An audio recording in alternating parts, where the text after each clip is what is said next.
Okay, number one, turn around. Turn right around, number one. You're going in the wrong direction. Number two, use your right guideline. Come on, number one, turn it around. You're headed the wrong direction. Number one, you haven't got your guideline. Use your guideline. Turn around. Now that's better. That's much better. Now right them two front risers. Let's pull them right down. Watch for an opening now. Keep your feet together. Your feet together in a nice roll.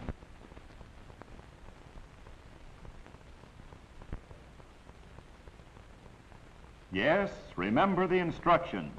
Feet together and roll. Not always this perfect, perhaps, but keep trying. Although good landing technique is important, the main objective in jump training is practice in parachute maneuvers, or how to steer the canopy. And for this training, a field marker becomes an important target for which jumpers must steer after leaving the airplane at an elevation of 1,500 feet. Only the essential rudiments of parachute jumping are explained to the new candidates during this short training session, and group instructions are given whenever it is possible in order to save time. However, individual attention is never overlooked when needed.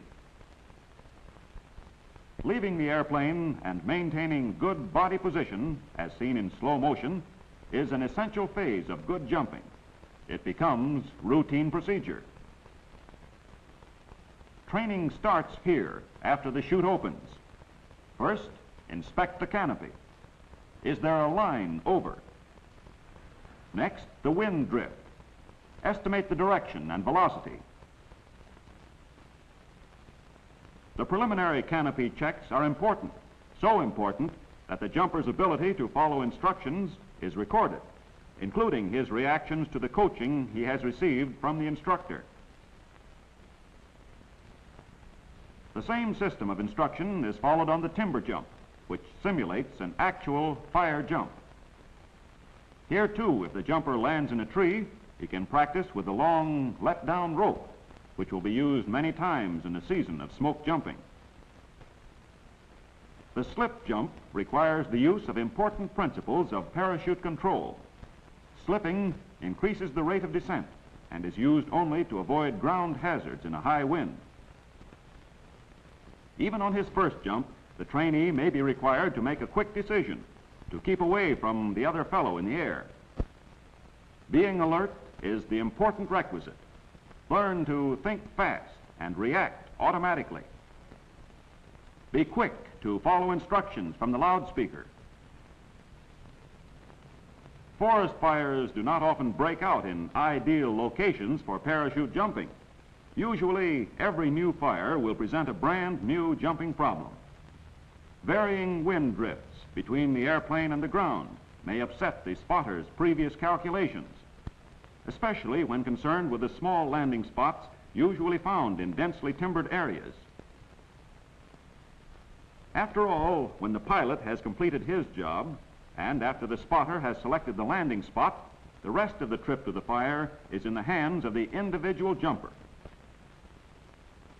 When he leaves the airplane, he is in every sense strictly on his own.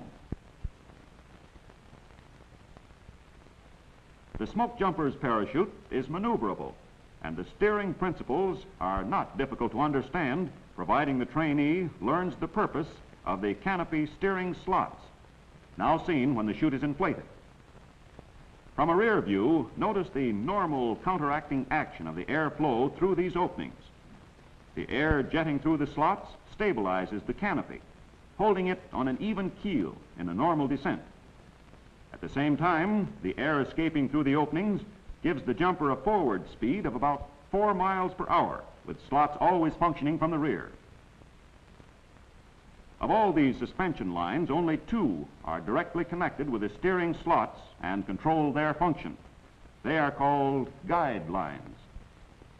This outside line attached to the right front riser is the guide line controlling the right slot, while the outside line on the left front riser controls the left canopy slot. To illustrate, in making a right turn, the jumper pulls the right guide line. which inverts the lip of the right slot.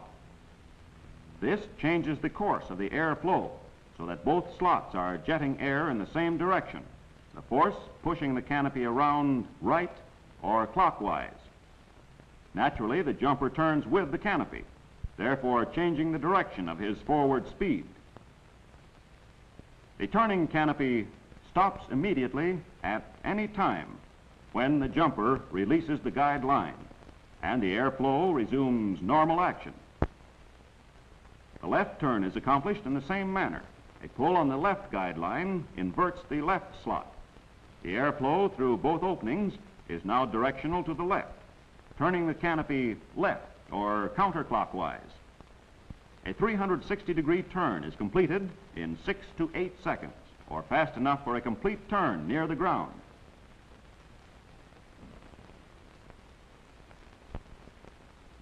Canopy turns are used on every jump. New men cannot start too soon to practice on turns.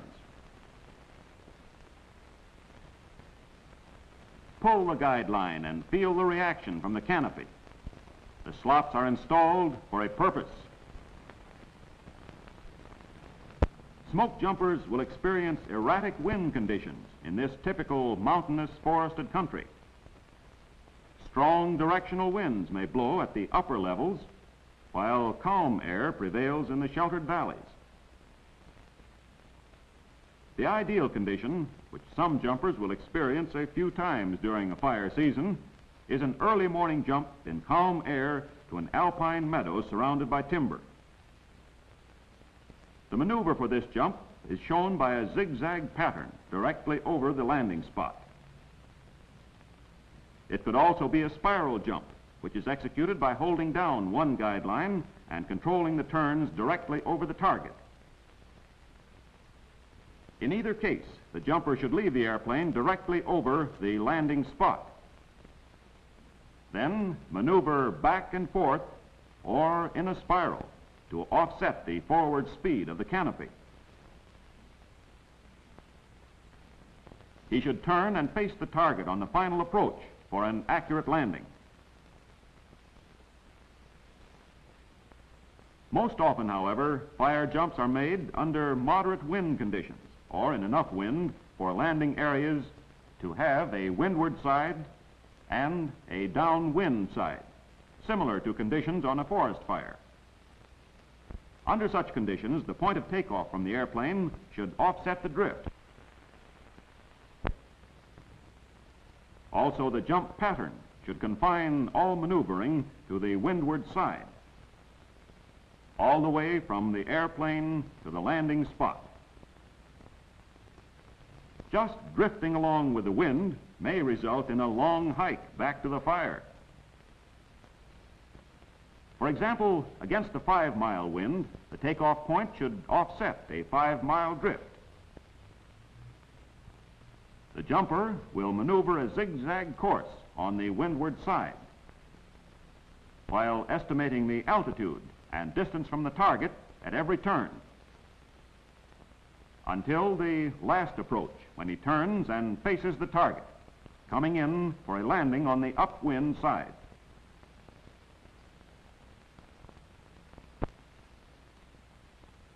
A spotter will release the jumper even further into the wind to offset a 10-mile drift. After the canopy opens, the jumper should turn into the wind to use the canopy's forward speed against the drift. And if the drift is steady, he should face it all the way until it is time to turn towards the target for landing, coming in on the windward side.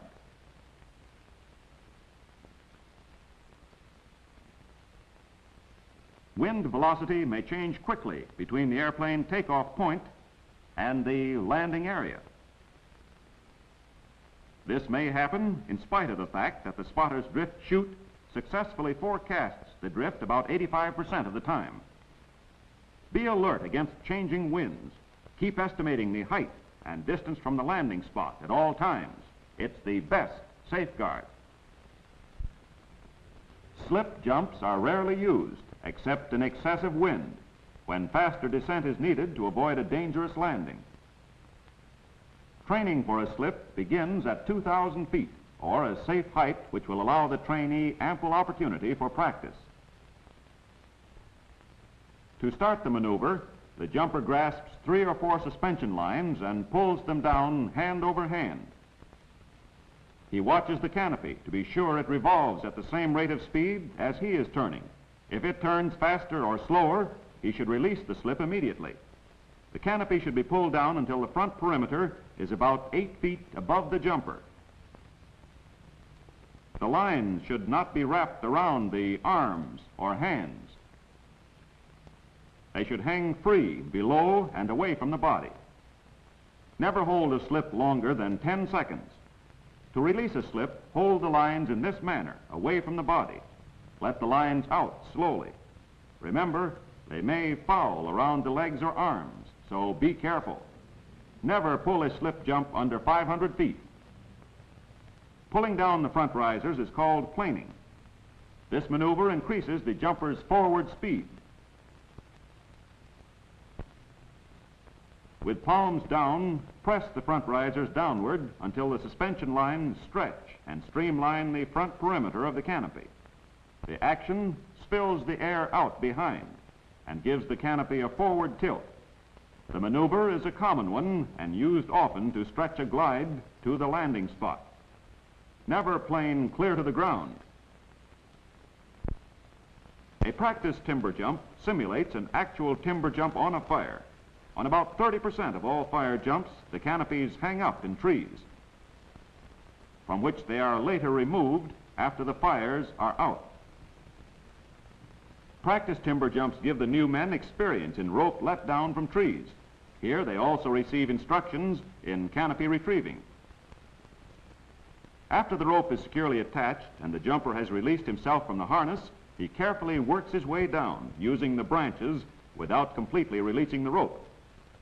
Always use the rope for a letdown when the lower branches are more than 10 feet above the ground. The procedure adopted for retrieving the canopy is not difficult to follow.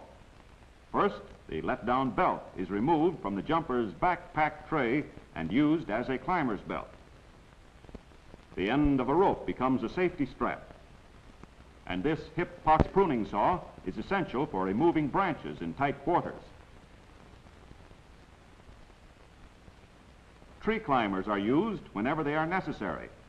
All jumpers will receive instructions in climbing, how to put tree climbers on and how to use them effectively. It is not as easy as it appears. The retriever should remember that he is wearing sharp spurs when working his way between the branches. Injuries need not happen, providing the climber is careful to avoid hazards such as rotten branches, hard knots, and loose bark. The let-down rope left by the jumper is also used for retrieving. By holding the rope taut, a helper can pull the canopy away from the branches as they are removed. Lines should never be cut unless absolutely necessary, and damage to the canopy should be avoided. With canopy and lines extended, shake out all leaves, twigs, and other debris so the canopy is clean. Start the roll at the apex, leaving the apex out. And while folding the silk, keep it off the ground as much as possible. The lines are chained full length and later wrapped around the bundle. The apex goes into the sack last. It should be the first section of the canopy removed from the sack when it comes time for repacking. Retrieving is not difficult if this simple procedure is followed. Transportation is keeping pace with the present development of the Smokejumper project. Faster airplanes with greater load capacity are pressed into service to carry more men to the larger fires. Firefighting equipment for 22 jumpers is included in the one airplane load. Cargo can be dropped in larger quantity and with greater speed than heretofore. Using an intercommunication system, the spotter directs the pilot over the landing area from his position on the floor beside the open door. Spaced at 1-second intervals, Up to 6 jumpers can leave the airplane on one run over the landing area without being scattered too widely. Usually, the descending jumpers must maneuver to small clearings selected by the spotter as being most conveniently located near the fire. Here, the jumpers will establish a fire camp to which firefighting equipment and supplies will be dropped from the airplane. This is an important part of the training program. Here, new students have the opportunity to associate jumping with actual firefighting conditions. The basic rules for parachute jumping, adopted by the Forest Service, have been listed in this picture. The important factors essential to the safety of all jumpers have been reviewed briefly. There are many more. Actually, the jumper's training does not end here on the practice field. Each new fire jump will broaden the trainee's conception of safe parachute jumping. Every new jump will challenge his skill and his ability to work with others. Every jumper should realize that expert guidance must be limited on fire jumps, rely on his own experience, and have the know-how so urgently needed during the fire season.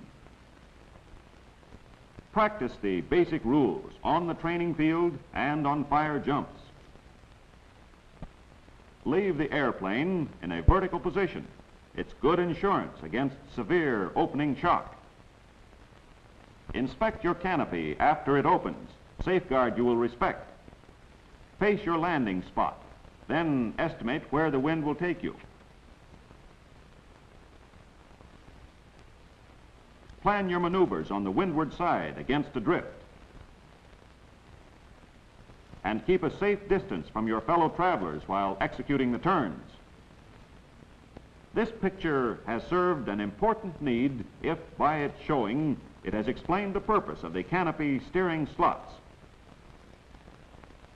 After all, the ground coach and his loudspeaker will not be with you on fire jumps, so rely on your own ability to use the guidelines.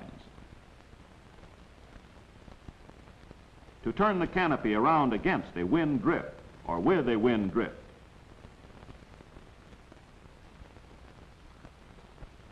To change the direction of your forward speed and to face the landing spot after leaving the airplane and before landing. Fully utilize the minute-and-a-half jumping time from the airplane to the ground. Learn to be your own judge. Don't wait to be told. Plane whenever it is necessary to increase forward speed. And always remember, your feet together and roll on landing.